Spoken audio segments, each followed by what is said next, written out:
When the HOA president, Gary Milford, fined me $1,000 for planting non-approved trees, I decided to dig deeper, literally and legally. That's when I discovered his house wasn't just HOA property.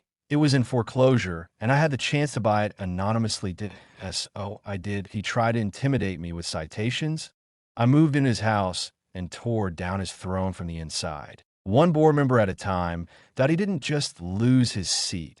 He lost everything. You messed with the wrong neighbor, the fine. That sparked it all. My name's Darren. I'm a structural engineer who works remotely and enjoys keeping to myself. I moved into Willow Ridge for the peace, not the politics.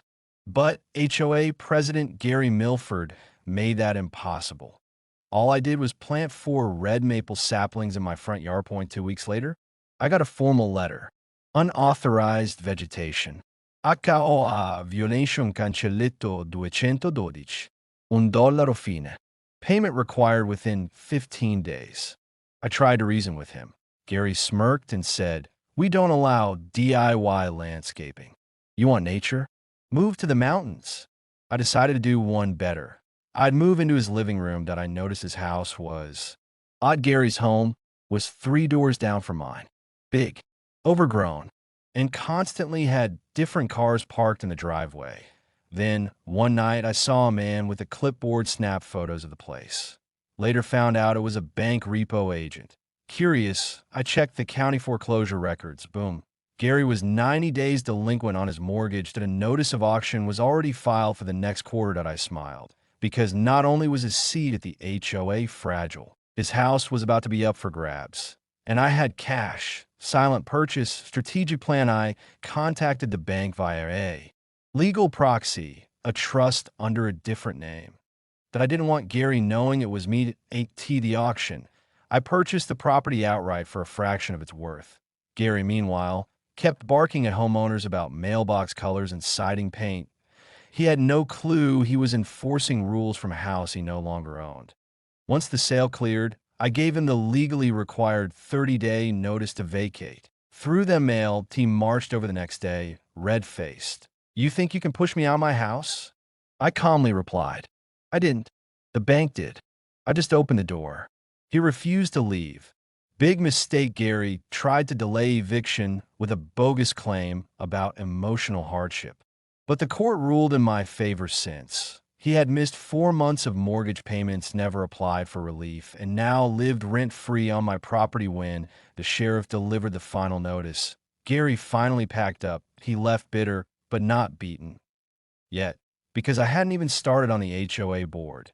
Then I ran for his seat, and won within a week of his departure. The HOA board scheduled an emergency election for his vacant seat. That I ran under my own name, openly this time. Gary, watching from a rental across town, tried to smear me online, but most of the neighborhood had grown tired of his nonsense. He fined a cancer survivor for leaving a wheelchair ramp too long, yelled at kids riding scooters, and once told a new homeowner they couldn't keep a garden gnome at the vote. I won by a landslide. And now, I was in charge, not of one house, but of the entire HOA board. Gary once ruled like a tyrant. That my first board meeting was silent until I spoke as the new HOA president. I called my first board meeting within a week. 4 of the 6 remaining board members were Gary's old allies. They smirked when I walked in. "You planning to change landscaping policies already, Darren?" One joked. I didn't smile back. Instead, I placed a manila envelope on the table. Inside, a copy of the deed to Gary's former house, the foreclosure notice, a copy of the 30-day eviction paperwork, with my signature as the legal owner. One member whispered, "Wait, you bought Gary's house?" I looked each of them in the eye and said, "No, I took back the space he misused. And now, I'm taking back this board." I exposed their petty, profitable scheme with help from a few honest residents.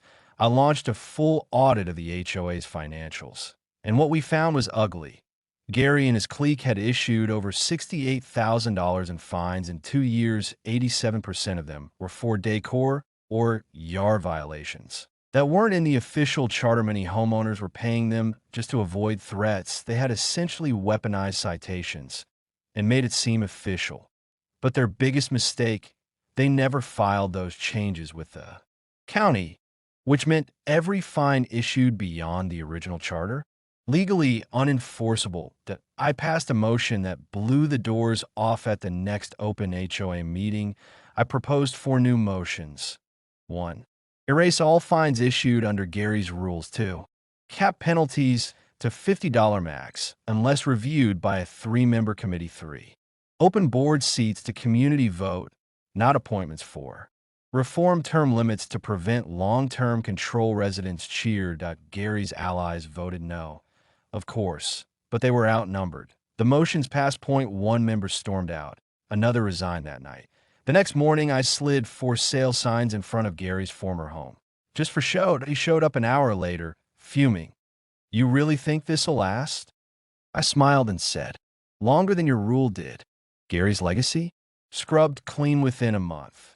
Every fine Gary issued was refunded. His illegal amendments were struck for the charter. His nameplate was removed from the clubhouse wall. We also opened up a restoration fund to help families who'd been unfairly fined. IT was funded by selling the garden shed he installed illegally behind the HOA office.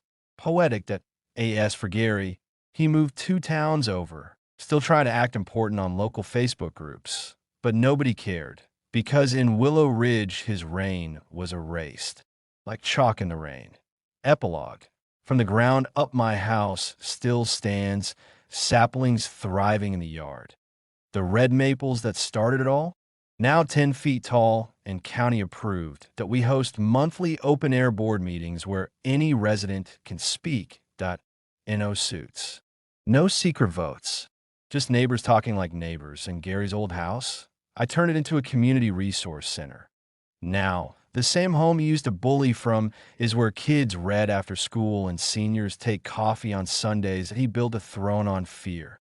I tore it down and built something better in its place. Final words. Gary thought power meant paperwork and penalties. But real leadership means listening, lifting others, and knowing when it's not about you. He gave me fines. I gave the neighborhood freedom. Because when you try to rule a community like a kingdom, don't be surprised when the people crown someone better. Enjoyed this true style takedown? Smash that subscribe button for more HOA justice stories, where logic wins and bullies always lose.